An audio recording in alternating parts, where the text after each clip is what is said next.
Welcome to Kenton Teaches. Enjoy the video. You begin by preparing the essentials.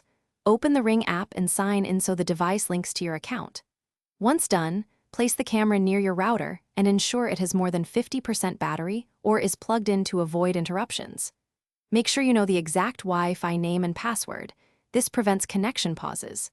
Now tap Add Device in the app, choose Camera, and follow the in-app prompts to enter setup mode so the camera starts broadcasting its temporary network. Next, connect your phone to the camera's temporary network created during setup. This links the app to the camera directly.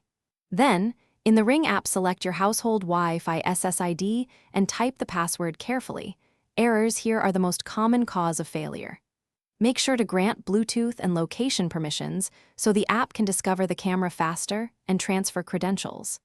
After you submit the Wi-Fi details, watch the app for progress bars.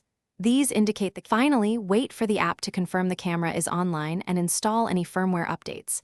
This ensures reliability and security. You should then open Live View, trigger motion to verify alerts, and tweak placement or sensitivity for optimal coverage.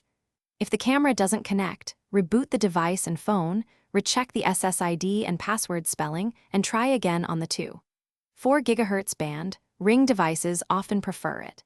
If problems persist, move the camera closer to the router to rule out signal and interference issues.